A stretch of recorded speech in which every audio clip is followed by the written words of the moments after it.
Hello, my name's Lawrence Schaaf, and I'd like to take you on a journey through art history.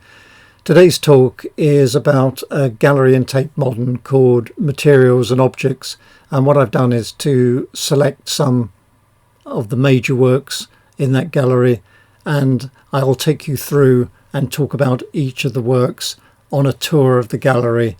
If you visit the gallery today, you'll find that some of the works I talk about will no longer be there, but I've selected them as a sort of representative tour of the gallery. This is a photograph I took standing outside the entrance to the gallery. It's a work called Untitled by Rudolph Stingo, and it is, as you can see, an orange carpet hanging on the wall. When you visit, you feel free to make marks on the carpet. You can see many people have marked it.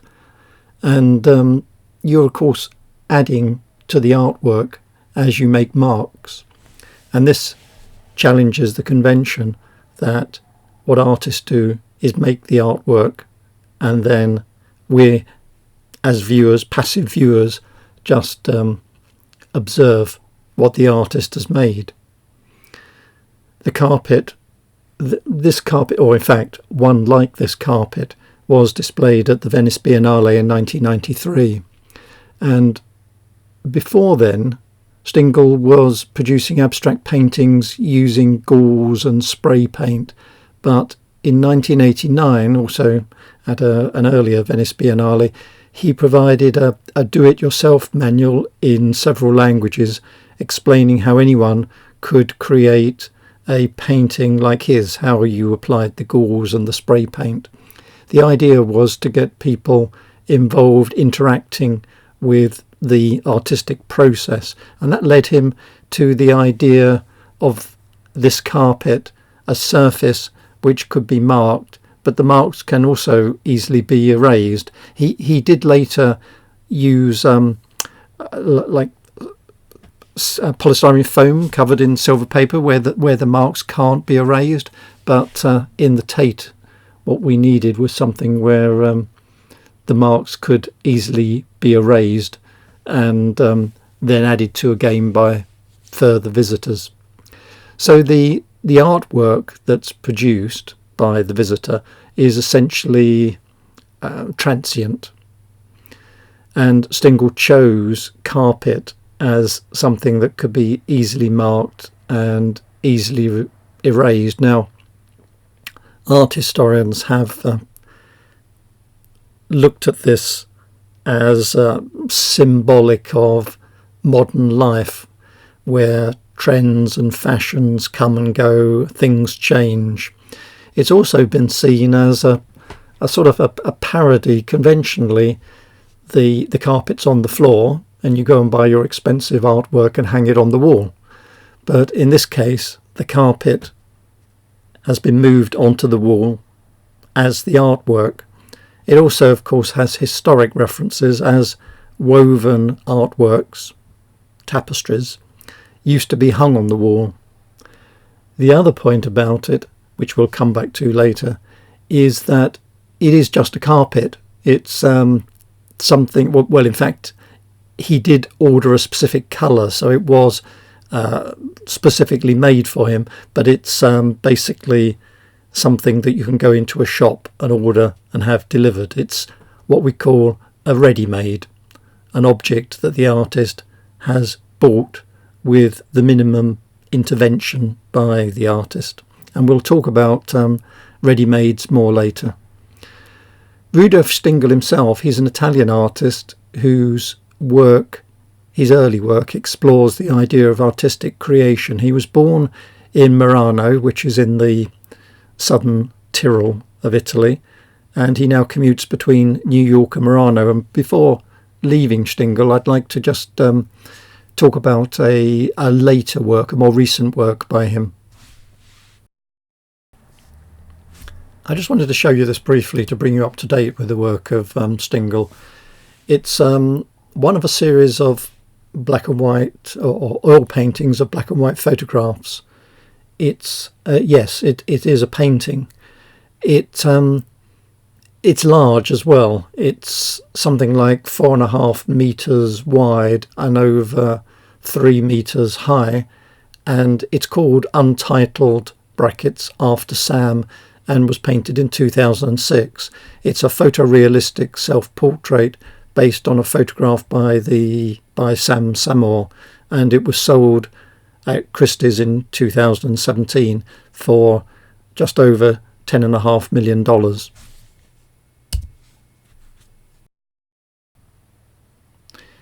This is a work called Untitled brackets Living Sculpture, produced by the Italian artist Marissa Metz in 1966, and she was part of an art movement in Italy called Arte Povera.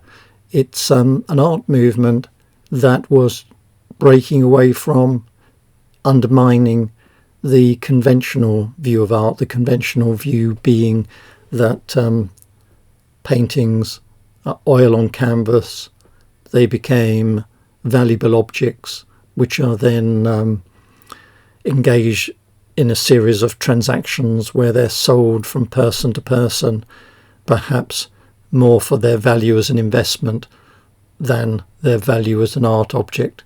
So the Arte Povera movement used conventional materials, and here it's using 26 hollow aluminium tubes that have been stapled together, but they would use wood, iron, soil, terracotta, everyday materials that broke away from the conventions of the art world, or rather the art market.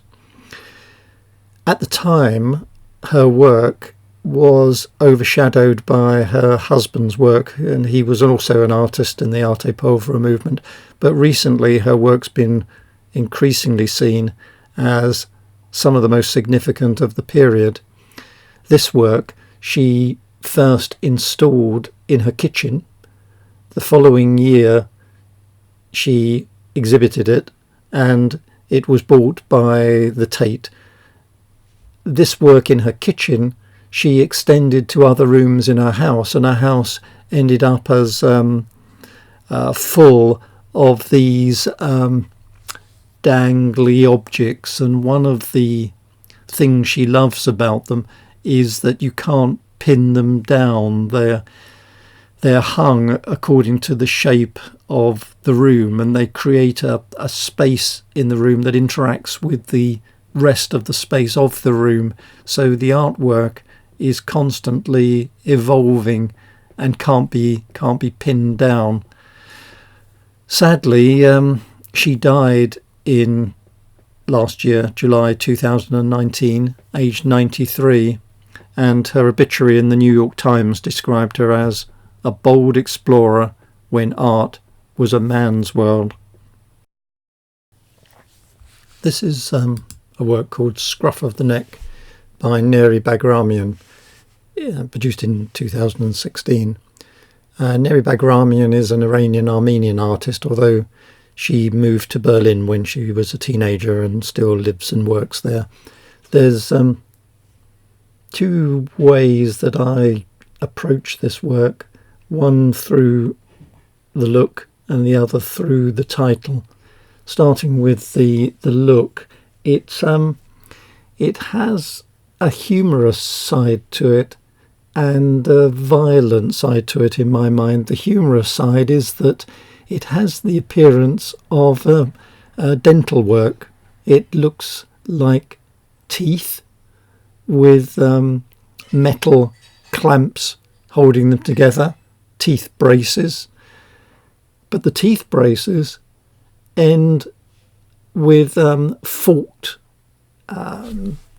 armatures that look like the horns of two stag beetles fighting.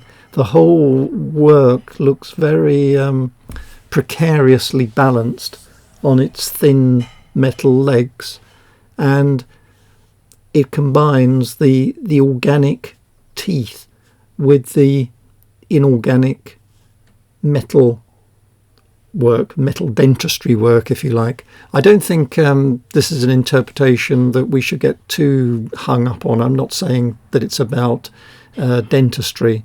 I'm just saying that it's a way into appreciating the look of the work and some elements of the work, organic versus inorganic and so on.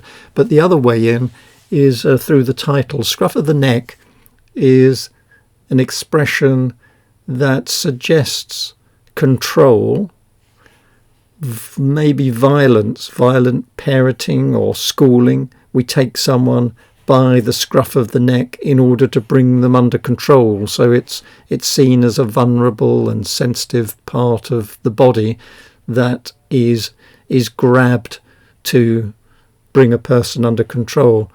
It's also, in her words, something that we can think about moving into things backwards or in a circuitous way. The back of the neck, conventionally we approach things moving forward. We walk into the room, we go and look at the facade of the building from the front. But this idea of approaching things from the neck, from backwards, introduces a new way of looking at works of art. This is a work by the British artist Richard Deacon. It's called Art for Other People number 14, and I'll come back later to explain why. The material, though, is metal, riveted together, and Richard Deacon is someone who works with a wide variety of materials. In fact, he has said that it's the material that helps define the work for him. He combines wood and steel and iron, marble, clay, vinyl, foam, leather, so that each of his sculptures takes on a different form. To quote him, changing materials from one work to the next is a way of beginning again each time. He describes himself as a fabricator in order to emphasize the idea that he's making something up in the way that we fabricate a story, but he's also making something. He's fabricating it. So the materials are an important part of his work, and his studio is full of different materials that he walks around and gathers to think about how he's going to approach the next work. The thing that strikes me about this work is the form.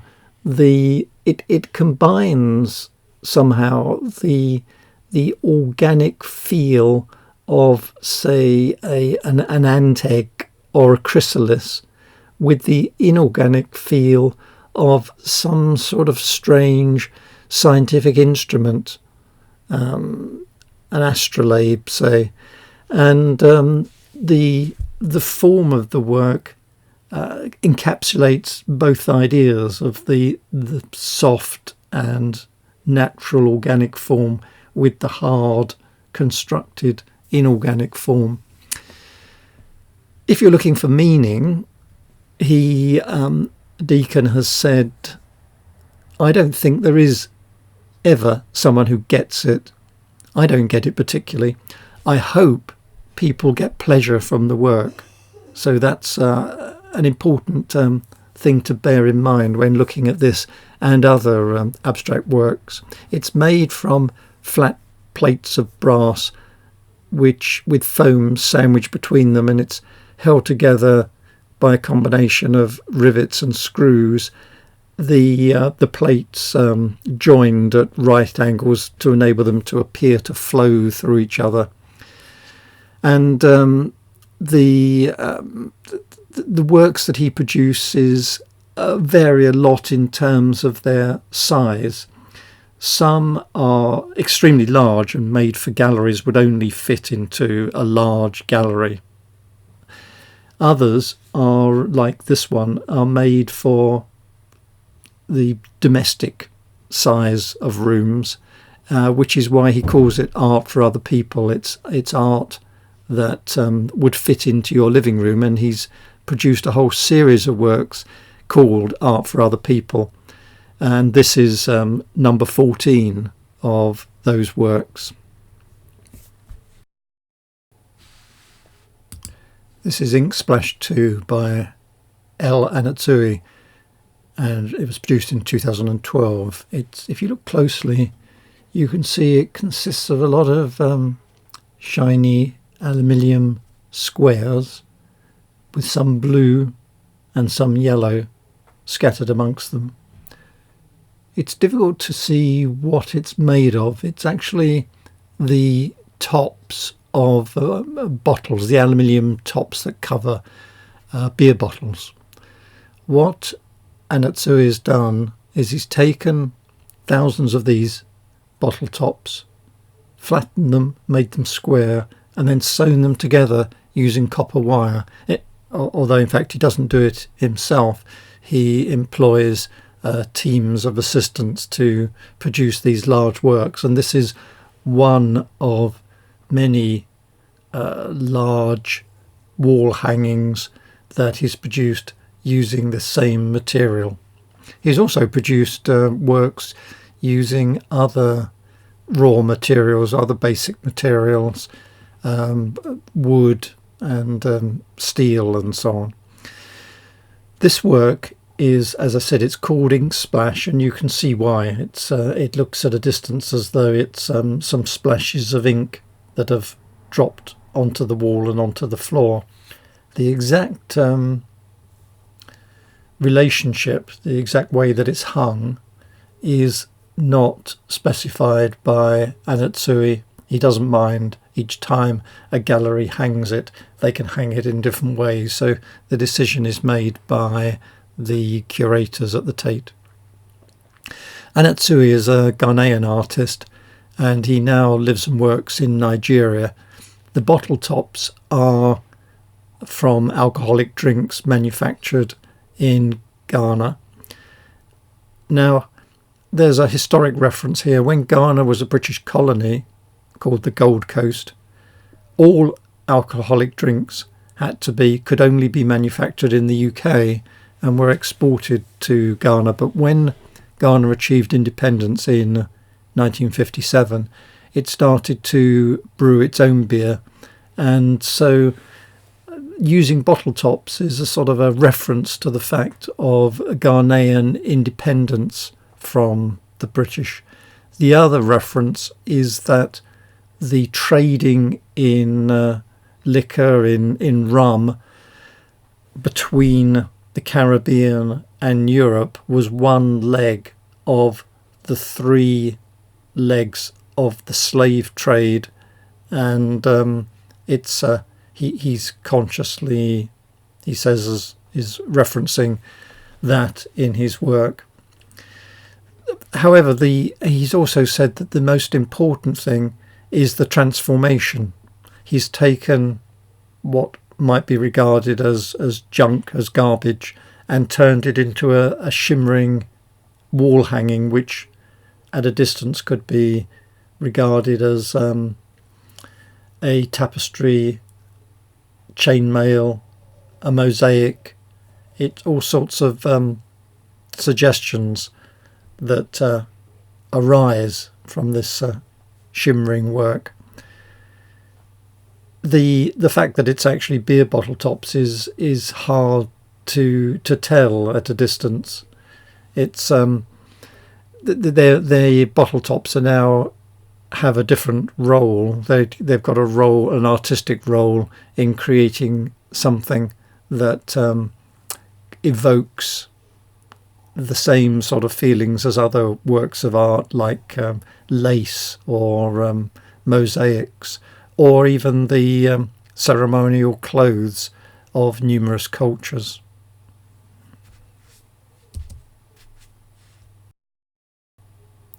This is a work by John Steziker called Mask 13. It's a postcard stuck onto a photograph.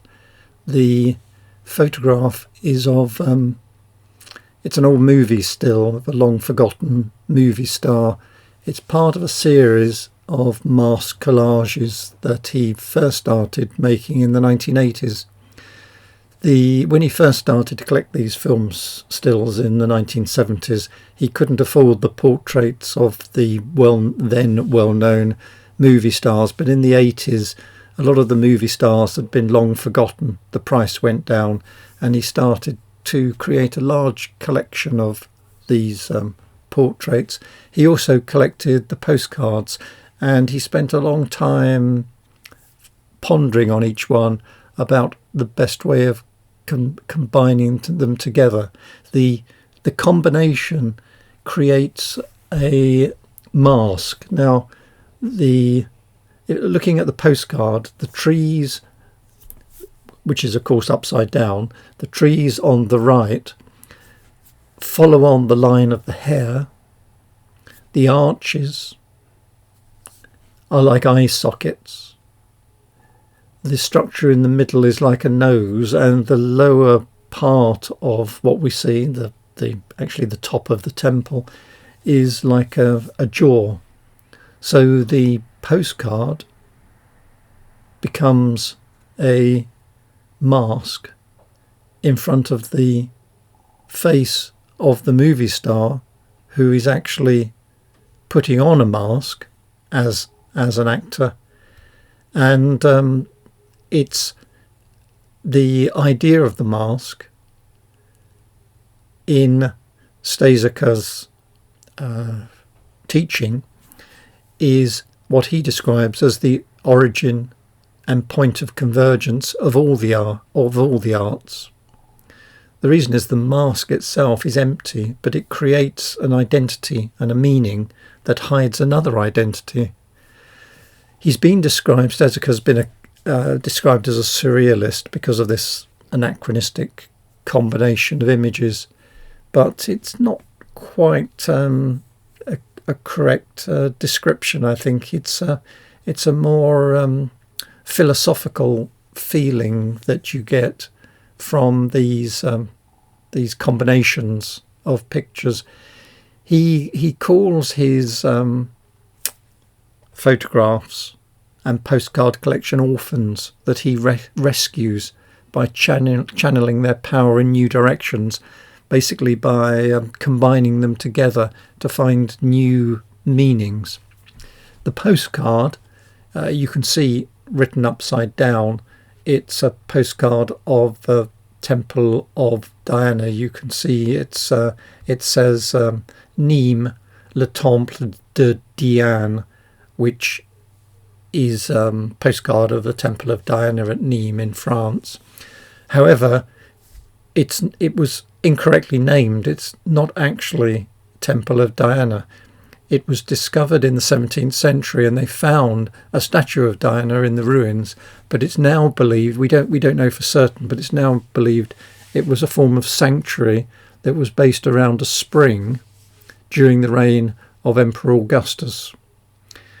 So there's another sort of level of meaning. The image is formed of a mask, which itself is a misinterpretation of the romantic invocation of the goddess Diana, which hides its true purpose as the source or spring.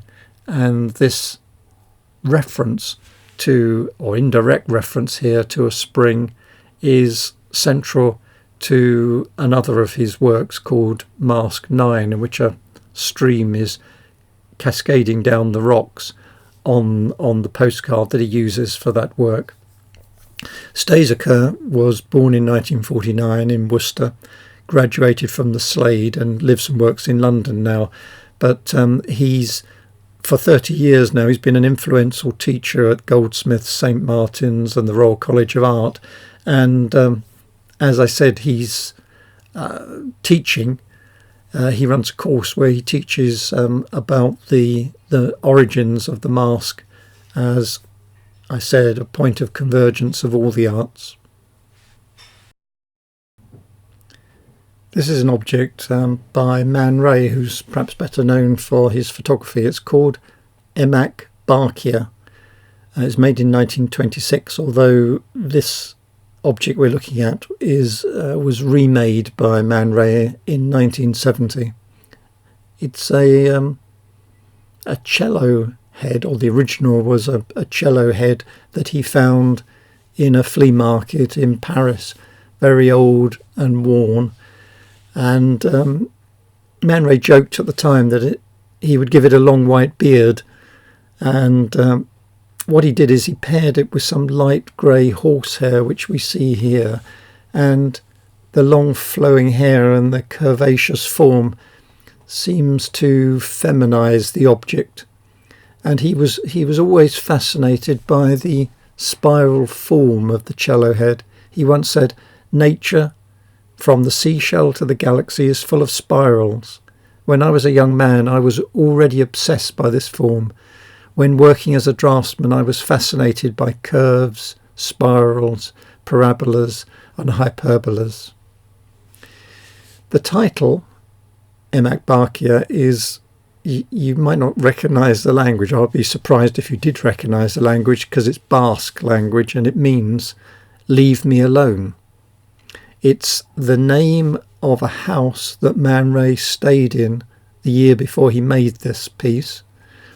And he also made an avant-garde film of the same name.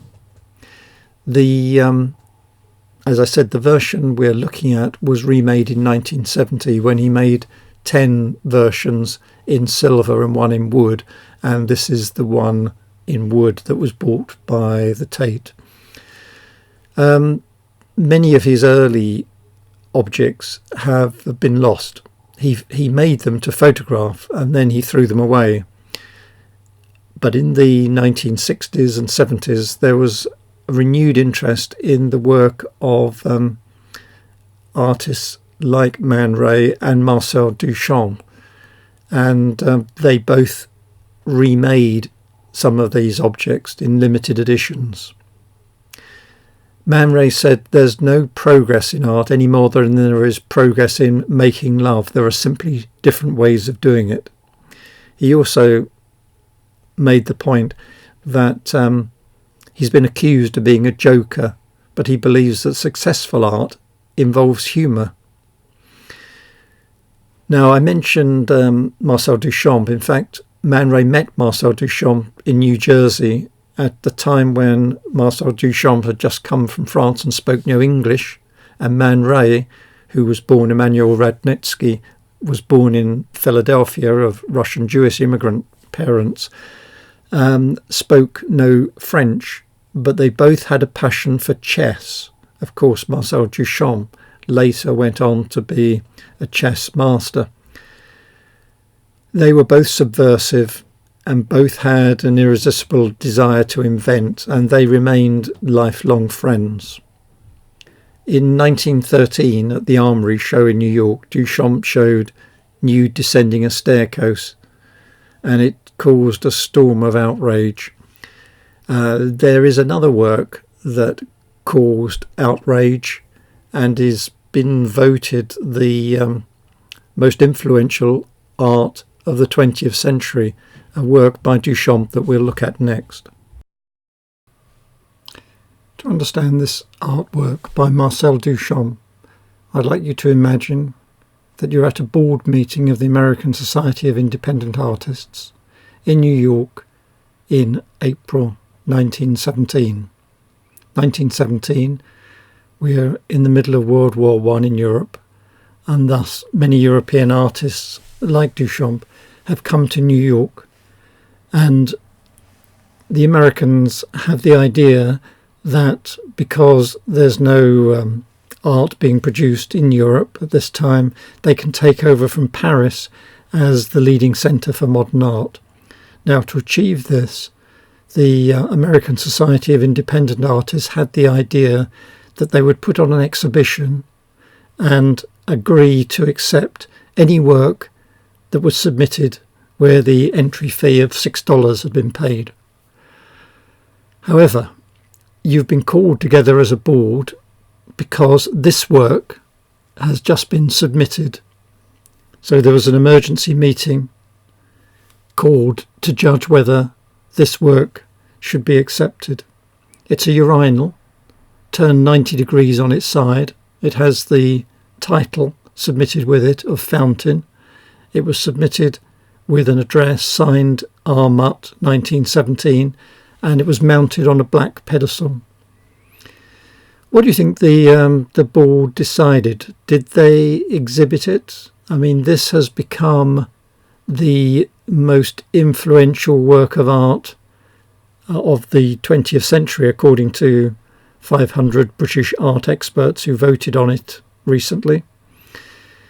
Notice they voted on the most influential work of art. Why is it so influential? It raises the question, is it art? Which is what the board were trying to decide. In fact, the board rejected it. By a narrow majority, they decided it wasn't a work of art, as no skill was involved in its production. It was, in fact, an ordinary urinal of the sort that could be bought in a shop. So it had been bought, Armit 1917 had been written on the side in paint, and it had been submitted. No skill was involved. Some members of the board thought it was indecent, and in fact newspapers at the time referred to it as a bathroom appliance. Some thought it was unoriginal, by which I assume they didn't mean that they had hundreds of urinals being submitted as art. I think they meant by saying it was unoriginal that there was no skill involved in making it. It had simply been bought. We call that now a ready-made, and the first person to come up with the idea of the ready-made was Marcel Duchamp. Now, as it happens, a fellow member of your board is Marcel Duchamp, and he immediately resigned after you'd made your decision, and a couple of other board members resigned with him. He told the board that they weren't in a position to judge whether a new innovative work was art or it wasn't. It was just arbitrary censorship. You might also wonder whether he was being tongue-in-cheek or amusing by submitting a urinal, and he did tell a New York newspaper later that a great deal of modern art is meant to be amusing. That's another possibility. It's not the first ready-made he'd produced. Duchamp had already mounted a bicycle wheel on a kitchen stool called Bicycle Wheel. That was one of the first ready-mades, and he'd also simply chosen a bottle dryer called Bottle Dryer 1914, another ready-made. The point that he was making, I think it's most profoundly described by something he said during a BBC radio interview in the 1950s. He said, when asked why he produced it, he said that it was a form of denying the possibility of defining art. Or in other words, he was of the view that art is not something that can be defined, and therefore it wasn't the job of the board to make that arbitrary decision, and by submitting this ready-made, it had in its form or formulation, the fact that it was just bought in a shop, it denied the possibility of ever being able to define art. I've hidden the title of this piece. It's by Giuseppe Pannonia, an Italian artist, and I can tell you it's made of terracotta. Well, let me approach this via Marcel Duchamp. Pannonia was intrigued by one of the ideas of Duchamp, which is something that he called the infra-thin. The infra-thin is the difference between seemingly identical objects or events in time or space. For example, it's the difference between a urinal and the work you've just seen, Fountain. It's the difference between identical twins, or between a chair that someone has been sitting in and an empty chair. One is slightly warmer than the other. This is this represents the imperceivable difference in air. Let me give you the title. Breath 5. Just above the centre of this terracotta figure, there's a horizontal line going across, not the broken line above that. And that's the impression of Pannonia's belt. And then you can see below it the crinkled outline of his jeans. The terracotta has been moulded around his leg. In fact, he moulded the clay around a model of his body. And at the top, you can see something that looks like a frog with its mouth open. That's a cast of the inside of his mouth. So what are we looking at here? It's a representation of his breath as he bends his head forward, breathes out down the side of his body, and then what he's done is captured the air he breathed out, the slightly warmer air, and represented it in terracotta. So it's the difference between normal air around us and the shape of your warm breath as it leaves your mouth. That's what he's representing here. Now, Pannonia was a member of what are called the group of artists called the Arte Povera, literally poor art. More accurately, if you like, it's art that was reacting against the art of the time by using very simple materials, as here, terracotta, sometimes wood. Pannonia produced a lot of works in wood. Sometimes they tended to be natural materials like that, sometimes iron or steel. Simple, naturally occurring materials. The work of the Arte Povera movement had similarities to another work that is shown alongside it in the gallery, and that's this work by Susumu Joshi. It's called From Surface to Surface. It's like Arte Povera. It's using simple materials. In this case, it's 12 planks of wood. The movement in Japan was called Mono-ha, which means school of things. It's a school of artists rejecting against protesting against, I should say, the Vietnam War, and rejecting the art, the conventional art of the period, and working like the Arte Povera movement with natural materials in protest against capitalism and what at the time was seen as conventional modern art. It's a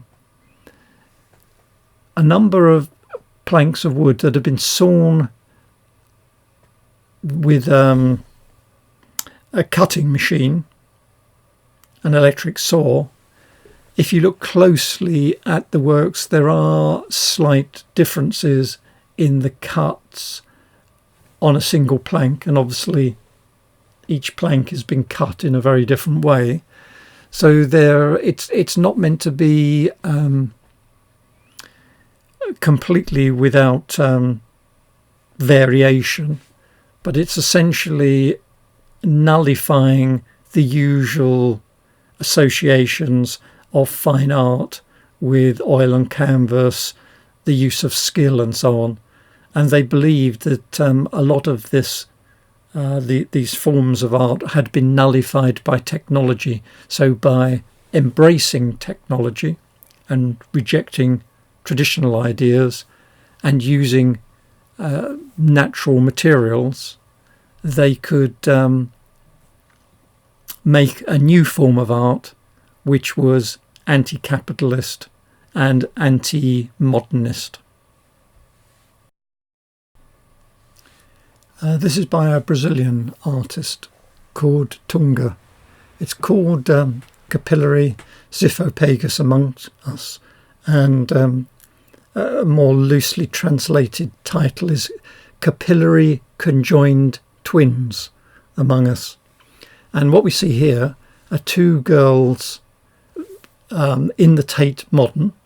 This is the slope in the Turbine Hall, and it's a performance that the two girls engaged upon, which was first staged in 1984. This performance was July and August 2018, and the girls would appear out of a door in Tate Modern, walk around together, and then disappear again at unexpected times. It wasn't scheduled appearances.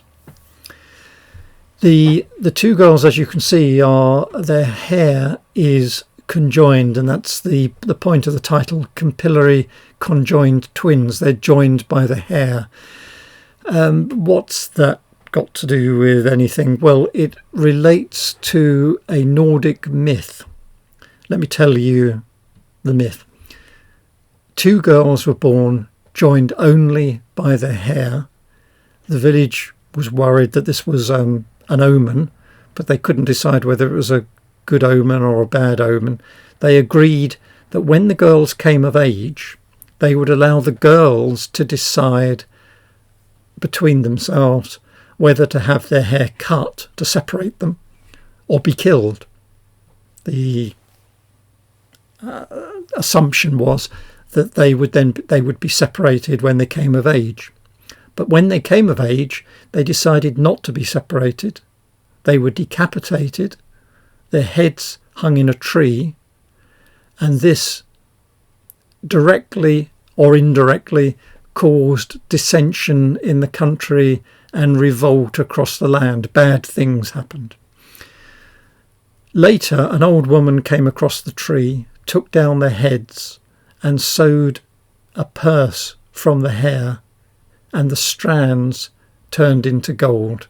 The story continues, but this myth was something that Tunga was told about, written to, about when he was working with hair on other works, when he was exploring the possibilities. There's another work in the Tate called Braid by him, which is a braid of hair made entirely out of lead.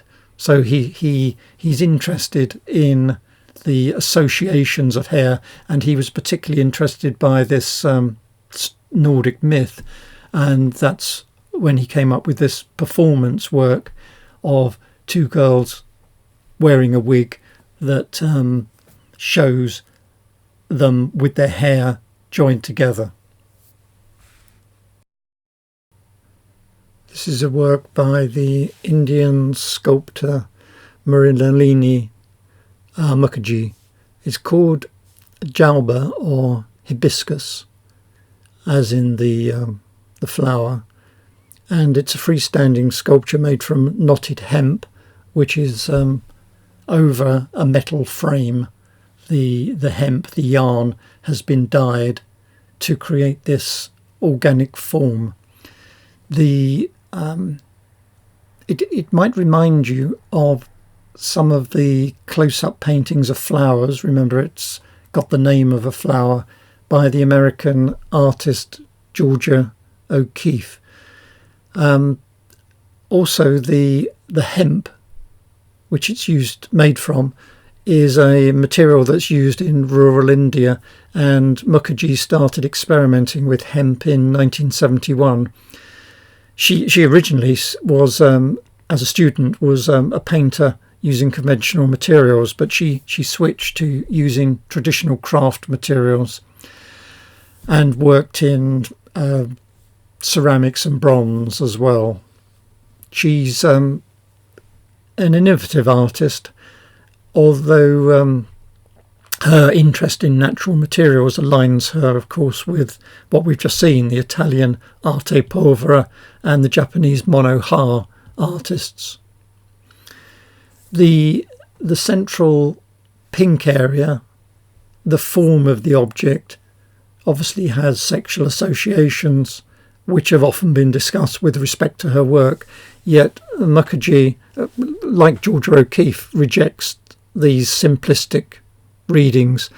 She said, "I work emotionally and intuitively and don't like analysing my feelings during the work process."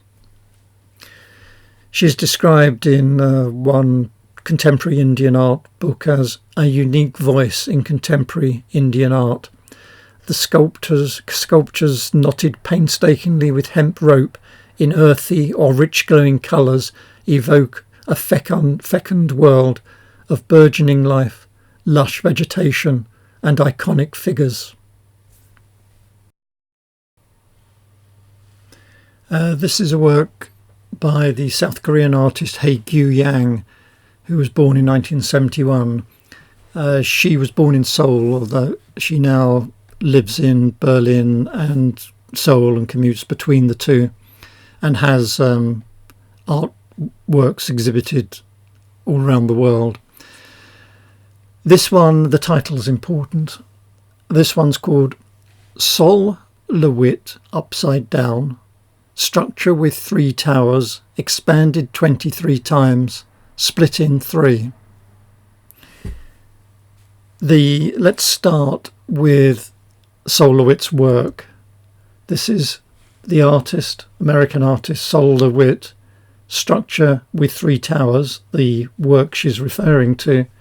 And what she's done is she's suspended it upside down, made it much larger, expanded it 23 times, split it into 3 different works, and has made her version of it out of white aluminium Venetian blinds. She uses a lot of Venetian blinds, or a lot of her work is made from Venetian blinds because of the way they manipulate the light. Now, the photograph you're looking at of the work here with the drum kit underneath is not a photograph of the work in the Tate. It's a photograph I found on a website, but it's similar to the work in the Tate. The one in the Tate is in a large white room hanging from the ceiling like this. And I suggest if you go there, you spend some time and slowly walk around the work, because the point of using Venetian blinds is that they change in appearance as your position changes with respect to them. As you move to one position, the blinds appear to close. It's a stationary work, but they just appear to close, so they become darker, while another appear to become lighter. So the structure is dynamic in that way and changes as you move around it. Sol LeWitt described his sculptures, his structures, as open modular designs that he was interested in interpreting in different ways himself. So what Yang has done here is to starting with LeWitt's structure.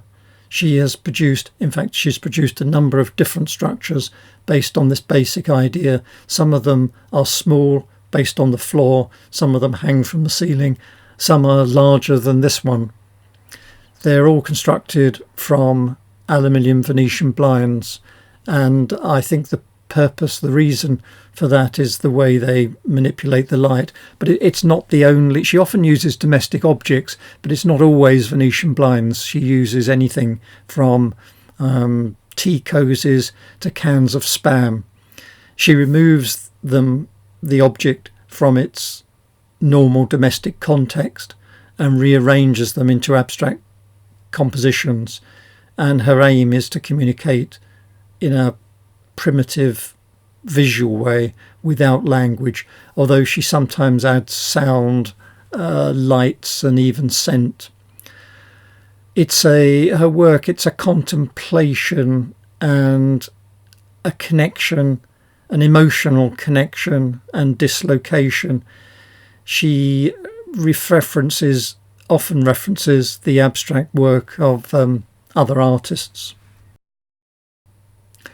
This large work by Magdalena Abakanowicz was in the same room as the previous work we saw, so this is no longer on display, but I thought I'd show it as I like the work. It's called Embryology, and it's by Abakanowicz, the Polish artist who sadly died on the 21st of April 2017, aged 86.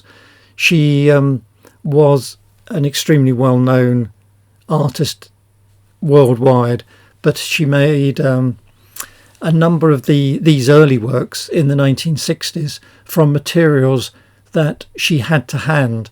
Her work wasn't approved of by the Soviet regime at the time, so she used, as here, sacking which she stuffed with old rags that she could find.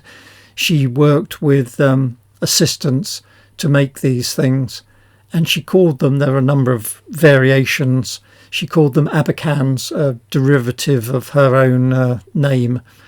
The poverty she was in at the time was meant that, as well as her works not being acceptable to the Soviet regime, she couldn't afford any other material, so she worked with what she could afford and what she could get hold of. The title, Embryology, refers to her interest at the time in the development of animal forms, the multiplication of species, the disintegration of forms, large and small. And there's different ways of looking at this work.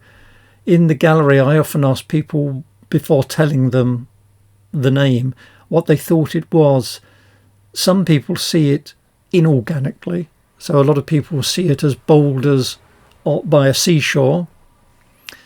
And others see it organically. So they see it as eggs, which I think is closer to the idea of the title Embryology. Some people also see it, as they are sewn up sacks, as sacks of potatoes. Another interesting reading. Abakanowicz herself describes this work as monumental, strong, soft and erotic.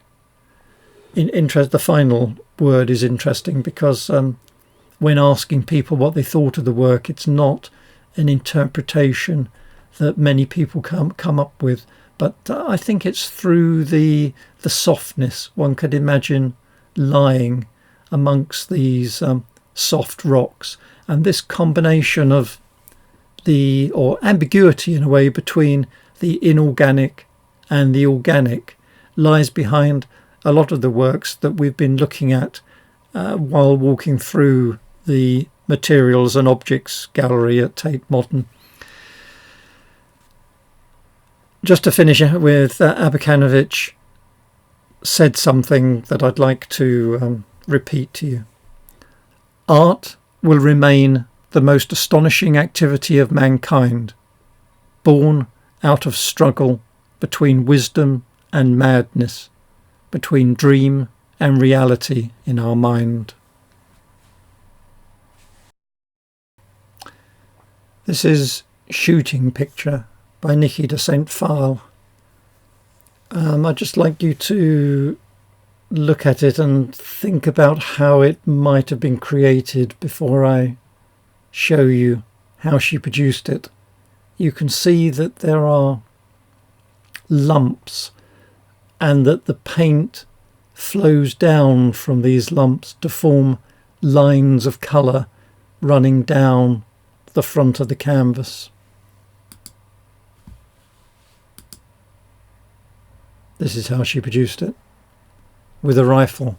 She fired a rifle at bags of paint fixed to a white canvas.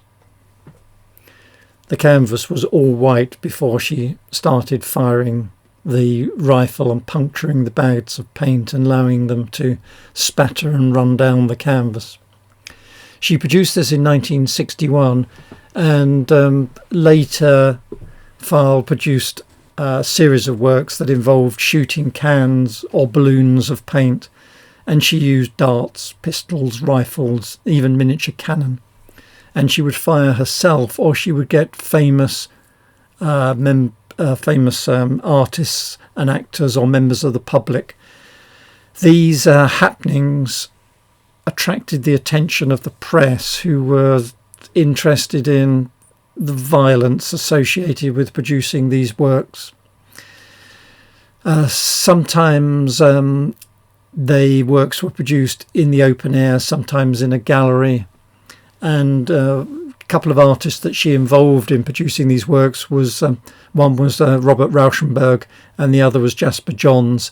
They fired at the canvas, and other members of the audience were invited to fire. She wasn't a member of the women's liberation movement, but she did see her work in gendered terms. She wasn't formally trained in art. She was born in the suburbs of Paris and lived in New York before moving to Spain, Switzerland, and then back to Paris. To start with, to begin with, in her career, she was a fashion model, and she would often turn up at these happenings dressed in smart white overalls and black boots, or a smart red dress. This was really a symbolic act of self-destruction. She's creating the work through destroying things, and she involved other artists, so she often asked them to assist her in this destructive act, which ironically became a creative act because it created the artwork that we see. She has been described by one critic as one of the most significant female and feminist artists of the 20th century, and one of the few to receive recognition in the male-dominated art world during her lifetime. Her works are nearly often minimal and emotional, sensual, with bold colours, and she used her work to explore the roles of women in art in society through pieces like this, shooting pictures. This is a work, or it's a picture of part of the work called Seamless by Sara Z. She was born in Boston, American artist, and now lives and works in New York. She produced this work in 1999, and like a lot of her work, it's if you look closely, you can see it's made of a multitude of domestic items. Everything from cotton buds to tea bags to light bulbs, toilet rolls, a nightmare for curators to keep it maintained and cleaned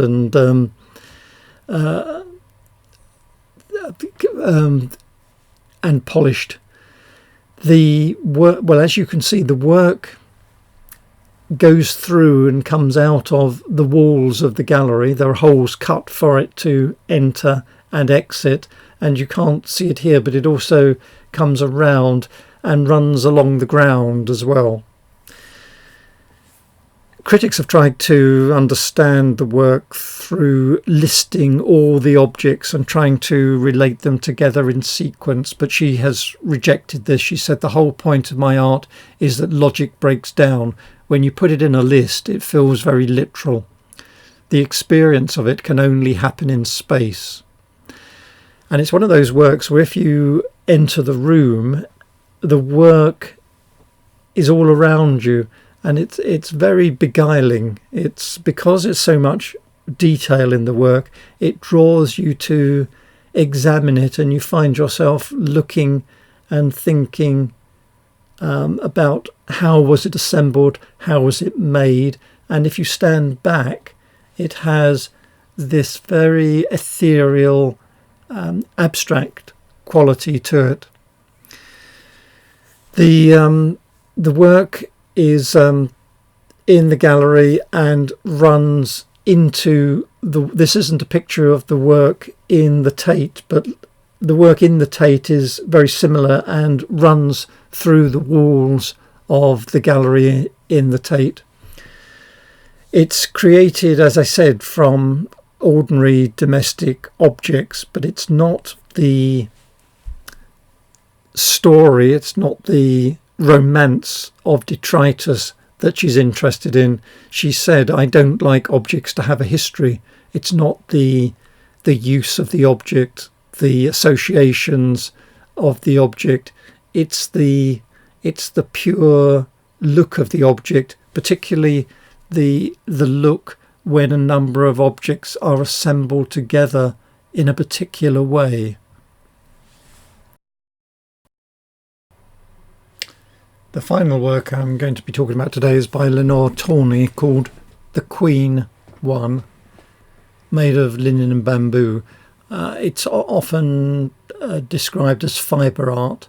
It's made from cotton or flax or animal materials, wool or silk, and the fibres are spun or twisted into a yarn which may be dyed.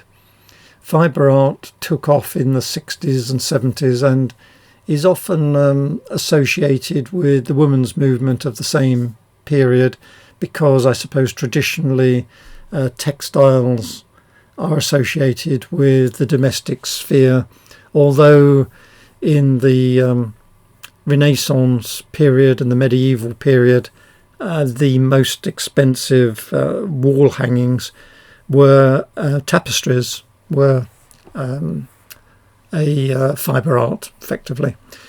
The way that the work is created is that, as you can see here, if you look at the vertical yarn, it's the vertical yarns are called the warp, and then there's another strand of yarn that's passed back and forth over and under the warp, and this is called the weft.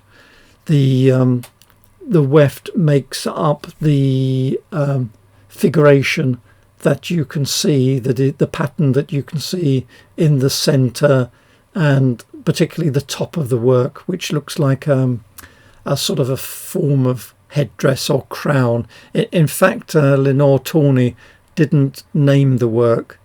It was named by a friend of hers, another famous artist called Agnes Martin, and the work behind it is King One. Slightly different. It's made up of two contrasting colours. The two artists, Lenore Tawney and Agnes Martin, used to work together at one period, and they were close friends, and they would name each other's work. I mentioned something that could be a crown or a headdress. I don't know whether that's intentional. I think it should be seen more as a work, a pattern, an abstract work.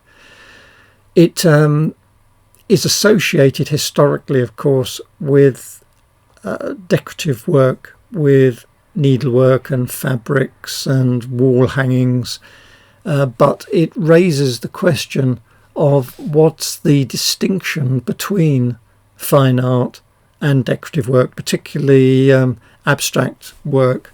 The distinction is blurred, and even with decorative work, if you include tapestries would have a narrative. They would be a picture telling a story.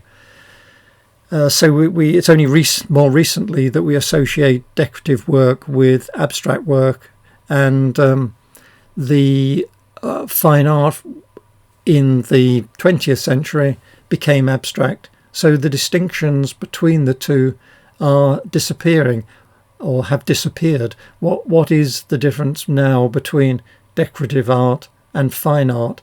And if there is a distinction, how does it arise? How do we clarify the distinction, and what makes us distinguish between one piece or another? What's the significance of our distinction? Are we simply denigrating one at the expense of the other? And these works by Lenore Tawney raise those questions. The room in which they're presented is at the end of the gallery, and I think it's no longer on display. But I thought I would end with Lenore Tawney's work. Thank you.